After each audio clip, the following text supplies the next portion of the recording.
when you just testified a minute ago that you didn't know if critical race theory was taught in K through 12, I will confess I find that statement a little hard to reconcile with the public record, because if you look at the Georgetown Day School's curriculum, it is filled and overflowing with critical race theory. That among the books that are either assigned or recommended, they include Critical Race Theory, an introduction.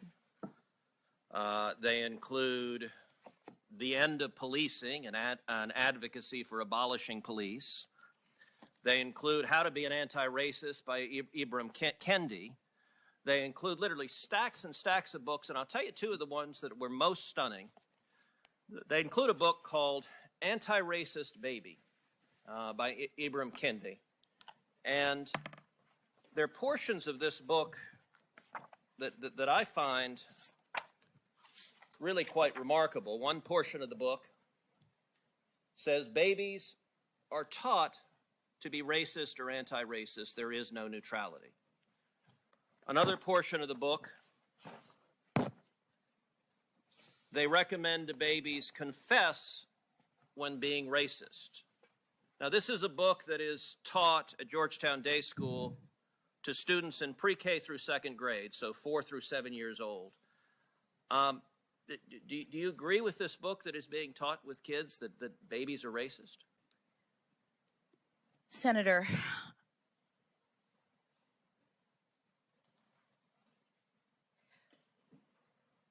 I do not believe that any child should be made to feel as though they are racist, or though they are not valued, or though they are less than, that they are victims, that they are oppressors. I don't believe in any of that. But what I will say is that when you asked me whether or not this was taught in schools, critical race theory, my understanding is that critical race theory as an academic theory is taught in law schools, and to the extent that you were asking the question, I understood you to be addressing public schools. Georgetown Day School, just like the religious school that Justice Barrett was on the board of, is a private school. Okay, so you agree critical race theory is taught at Georgetown Day School? I don't know, because the board is not, the board does not control the curriculum. The board does not focus on that. That's not what we do as board members, so I'm actually not sure. Well, and I'll note that the board is chaired by Professor Fairfax, your college roommate who introduced you yesterday, so the two of you serve on the board together. Another book that is on the summer reading for 3rd through 5th grade is a book called Stamped for Kids, again by Ibram Kendi. I read the entirety of the book, and I will say it is an astonishing book. On page 33, it asks the question, can we send white people back to Europe? That's on 33. That's what's being given to 8 and 9 years old. It also, on page 115, says the idea that we should pretend not to see racism is connected to the idea that we should pretend not to see color. It's called color blindness. Skipping ahead, here's what's wrong with this. It's ridiculous. Skin color is something we all absolutely see. Skipping ahead, so to pretend not to see color is pretty convenient if you don't actually want to stamp out racism in the first place.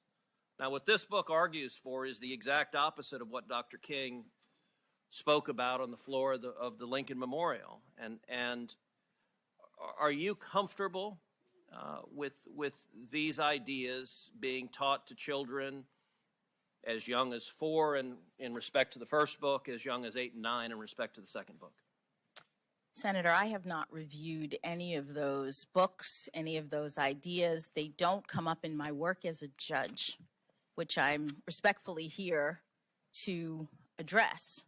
There is apparently a concern on your side, Mr. Chairman, about whether you have on your side of the aisle access to all the information that we have on this side of the aisle and all the information that's in the possession of the White House.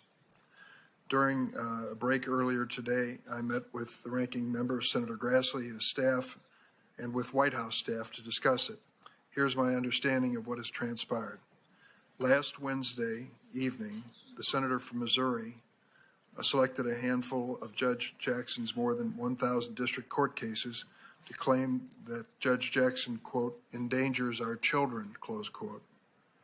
On Thursday, the next day, the White House contacted Judge Jackson's chambers to request the probation office recommendation in each of the cases. I underline probation office. That probation office provided a chart reflecting these recommendations. This is the sum total of what was provided. They shared with the White House from the chambers. When the senator from Missouri continued to raise questions and request the probation office's recommendation in these cases, the probation office provided this chart reflecting those recommendations, which was shared with the White House. When the senator from Missouri continued to raise questions about Judge Jackson's sentencing record, my staff asked the White House for information about the probation office recommendations. These are just numbers for each one of the cases. That's all that is. The White House and my office didn't have this information earlier because we didn't know the senator from Missouri was going to make this claim in the first place. Once the Republican side requested the same information, my staff shared it within minutes. So now your side, Senator, has exactly what the White House and the Democratic side has, the same chart provided by the probation office. And I might add that some of this had been published in the press, in Washington Post and other places, but it consists in each case of the case number, name, the probation office recommendation for custody, the sentence imposed custody, probation office recommended supervision and release, and the supervision and release imposed. All of that information has now been shared equally. Some information on the other side, on the Republican side, includes frequent reference to transcripts, which we don't have on this side. And the reason being we didn't anticipate this objection from the senator from Missouri and request that information. Now, the letter also goes a step beyond, which I think is a very important decision for this committee to make. This request for pre-sentence reports from each of these cases. Now, these pre-sentence reports are typically filed under seal. They can contain highly sensitive personal information, not just about the defendant, but about innocent third parties and victims. We've spent a lot of time here reflecting on these terrible crimes. Everyone has acknowledged how terrible they are and how damaging they can be to the victims. We have heard story after story, and I don't question a single word that was spoken in sympathy for these same victims. I would not want it weighing on my conscience that we are turning over these pre-sentence reports to this committee for the first time in history, and that information out of this, or because it was released, would somehow compromise or endanger any victim as a result of it. This information was not requested before. It's never been requested by this committee. And I think we ought to think long and hard about whether or not we even consider going into pre-sentence reports. So I'm going to take this matter up with our side, and I'm sure you will with your side. I have your letter requesting it. As far as this information, you have exactly what we have, no more, no less. In terms of pre-sentence reports, this is a critical policy question which ought to be carefully weighed. It goes way beyond, I'm sorry, Senator Judge Jackson, it goes way beyond your nomination. And I want to make certain that we don't take a step here that endangers the lives or well-being of innocent people. Mr. Chairman, since you just responded to the letter that I wrote and was submitted on behalf of 10 senators, I will point out that in Judge Jackson's answer to Senator Hawley, she said that he and this committee did not have sufficient information to assess her sentencing decisions because we heard the arguments of the prosecutors in the transcript, but we did not have the recommendation from the probation office. And what she testified under oath is you can't understand why she issued her sentences without having those probation reports. You are right that there can be sensitive victim information in those reports, and everyone on this side, I'm confident, would agree to redacting out any information that would violate the privacy of a victim. But Judge Jackson has told us it is relevant to understanding those cases, and that's why 10 of us have requested we have those reports, and there's explicit statutory authority for us to do so that is cited in the letter we just submitted. Senator, I don't know where other members of your caucus stand on the basic question of this nomination. They can decide on their own, and they will, and they should. That is their responsibility. I think I know where you're headed.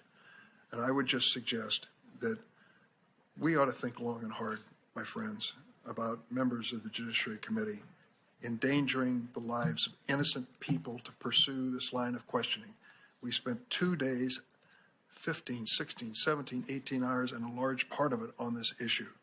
I don't believe these pre-sentencing reports are going to change anyone's disposition if they're going to vote on this issue. And I do not want it weighing on my conscience that I gave the green light to release this information so that it might endanger the lives of innocent victims. I'm sorry. That's a bridge too far for me. I think the issue before us on sentencing, you each had a chance to hear plenty of testimony on it. And I believe this should be taken up with the individual caucuses on both sides, if you wish. But that to me it's gone way too far. Way too far. I don't want it on my conscience. Mr. Chairman, if I might, Senator, one, I agree with you. I've prosecuted literally thousands of people. I would have to go back. It's over 8 years. I can't remember the hundreds of sentencings I was at where we had pre-sentence reports over and over again. There were things in there that were sensitive, sometimes reflecting somebody who were putting their lives on the line to even give a report. Neither the defense counsel nor I as a prosecutor ever thought those would be made public. And we assumed the judges, we had judges across the political stripes who read them, kept the confidence of that. As a result, we knew that the reports were thorough. And a judge has the final say, but as a prosecutor, I might have a recommendation, but I never question a judge who might give a different sentence, because my responsibility as prosecutor, theirs was the sentence. Senator Lee. Yeah, might I just weigh in here? I totally understand the concern that you're describing relative to the confidential nature of pre-sentence reports. As a prosecutor and as a law clerk, I reviewed those with some regularity, and I understand the sensitivity of them. Let me suggest a couple of things. First of all, it's not unusual for us as a committee and as members of the United States Senate to review materials that would be inappropriate for public release. I don't think one of us is suggesting that. There are means by which we can review things in a classified environment and treat them as classified. We've done that with significant success in this hearing. Secondly, to the extent that wouldn't provide the level of comfort necessary, we'd also be happy to review them on a redacted basis. These are things that have become relevant in our conversations. We want to make sure that we have the facts, but not one of us wants to endanger anyone or to render public information that is sensitive in nature. There are abundant ways around that. I would suggest that the information contained in these reports is dangerous to the victims and to the innocent people who are mentioned in these reports, and unnecessary at this point. It's never been requested by this committee, and it's merely a fishing expedition in dangerous territory. Classified settings, redacted versions of the reports. This has never happened in the history of this committee. And I would say, Senator, I will just tell you, I am not going to be party to turning over this information and endangering the life of an innocent person for a political quest to find more information. We have exhausted this topic, and we've gone to it over and over again. And I think that this is a bridge too far for this committee. That's my personal feeling. I take it that Senator Leahy may agree with me in that regard. This nominee has been before this committee for 18 hours. I don't believe that this information is going to change anyone's vote. You can decide in your caucus what you want to do to go forward. I've told you my position. I want to proceed if I can. I thank the nominee for waiting for this colloquy, and I turn it over to Senator Cotton. Cruz of Texas. Thank you, Mr. Chairman. Judge Jackson, congratulations on your nomination. 11,107 men and women have served as members of the House of Representatives. 1,994 men and women have served as members of the United States Senate. Only 115 men and women have served as Supreme Court justices. The position to which you have been nominated is extraordinarily important. And that is why the Senate is given the responsibility for advice and consent under the Constitution. Because the job matters immensely. Supreme Court confirmations were not always controversial. In fact, Bushrod Washington, when nominated to the Supreme Court in 1798, was confirmed the very next day. So what changed? Well, what changed is starting in the 1960s and the 1970s, the Supreme Court's role in our society changed dramatically. The Supreme Court became a policy-making body rather than a merely judicial body. Just a moment ago, my colleague, Senator Klobuchar, said we should consider the Supreme Court's place in our democracy. Well, starting in the 60s and 70s, the Supreme Court decided its place in our democracy, at least too many justices, was to set aside the democratic decisions of the people and instead to mandate the policy outcomes they themselves supported. Our Democratic colleagues want the Supreme Court to be anti-democratic. Our Democratic colleagues get frustrated with the democratic process. When they can't pass gun control laws because the American people don't support them, they want unelected judges to mandate those same laws instead. Law after law after law that they can't get through the democratic process, the Democrats have decided it's much simpler to convince 5 lawyers in black robes than to try to convince 330 million Americans. That is why Supreme Court confirmation hearings have become so contentious, is because the Supreme Court has arrogated to itself a responsibility the Constitution doesn't give it, which is to make contested policy decisions and take them away from the American people. Now, what should this hearing be and what should it not be? Well, you've heard a number of members on the Republican side of the aisle quite clear on what it should not be. This will not be a political circus. This will not be the kind of character smear that sadly our Democratic colleagues have gotten very good at. And it's important to note, a couple of years ago I was doing my weekly podcast and I was on with a noted liberal intellectual who made a comment something to the effect of, well, both sides do this. Both sides smear Supreme Court justices. And I was forced to laugh out loud and say, look, I understand that's a pretty good talking point. It just happens not to be true. It is only one side of the aisle, the Democratic aisle, that went so into the gutter with Judge Robert Bork that they invented a new verb, to bork someone. It is only one side of the aisle that with Justice Clarence Thomas was so reprehensible that, as the president who nominated him, President George Herbert Walker Bush, wrote at the time, quote, "What's happening to Clarence Thomas is just plain horrible.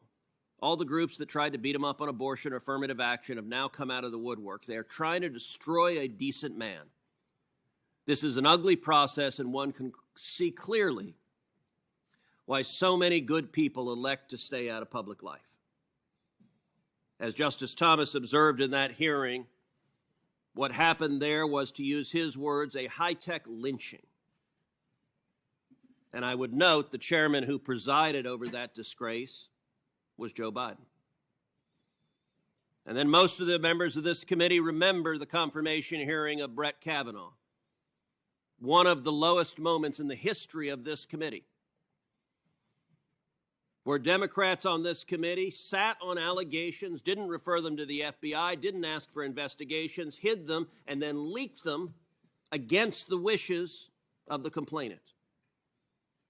And we began a circus that featured Spartacus moments, featured such nuts as Michael Avenatti, whom CNN breathlessly for some months described as a possible Democratic presidential candidate. That's before, presumably, he became a felon in recent months. Judge Jackson, I can assure you that your hearing will feature none of that disgraceful behavior. No one is going to inquire into your teenage dating habits. No one is going to ask you with mock severity, do you like beer? But that's not to say this hearing should be non-substantive and non-vigorous. In this hearing, this committee has a responsibility to focus on issues, to focus on your record, to focus on substance, to do our very best to ascertain what kind of justice you would be. And a couple of straw men. It is no longer the case that Supreme Court confirmation hearings are merely about qualifications. There are some who say, well, if the justice is qualified, the Senate should confirm. There was a time that was the case. Our Democratic colleagues have abandoned that standard long ago.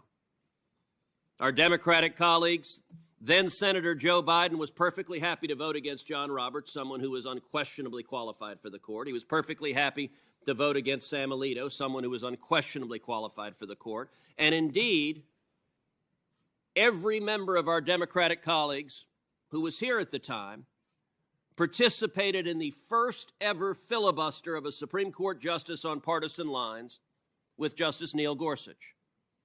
They did so for someone unquestionably qualified, but they had a political agenda, and so every one of them happily filibustered Justice Gorsuch.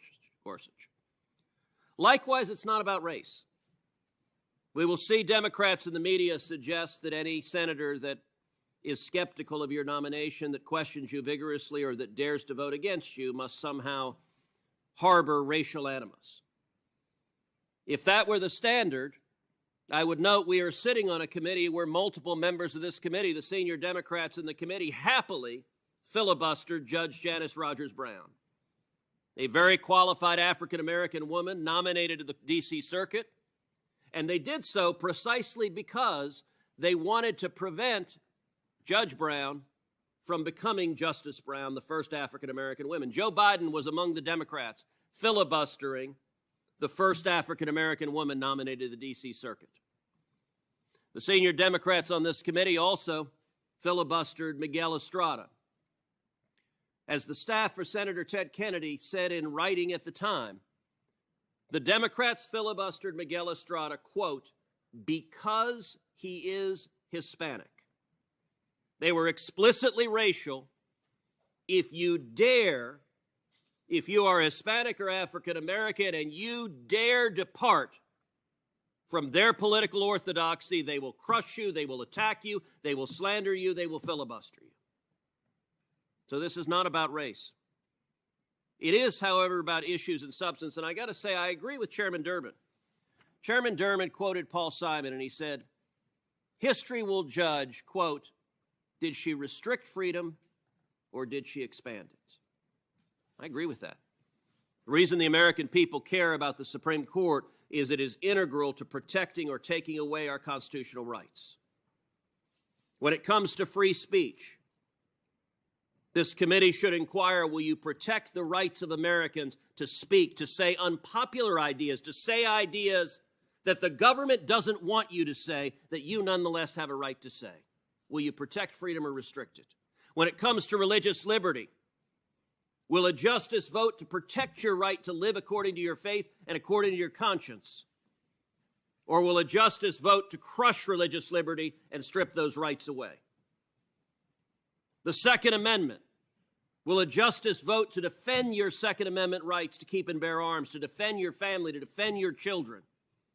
Or will a justice roll over to the Democrats that want a disarmed citizenry? And the right to life. Will a justice protect the rights of the people, the rights of state legislatures to enact laws protecting innocent life, protecting unborn life, stopping abominations like partial birth abortion? Or will a justice view her job as a super legislator striking down all such rights? School choice. Will a justice protect the rights of kids to get a quality education, or will a justice legislate from the bench and shut down school choice programs across this country? And crime. We are seeing murder rates carjacking rates, crime rates skyrocketing across the country, in significant part because political Soros-backed district attorneys, because of Democratic efforts to abolish the police. And part of the Democratic effort to abolish the police is nominating justices that consistently side with violent criminals, release violent criminals, refuse to enforce the law, and that results in jeopardizing innocent citizens. So all of those questions are fair game. Will you follow the law? What does your record indicate?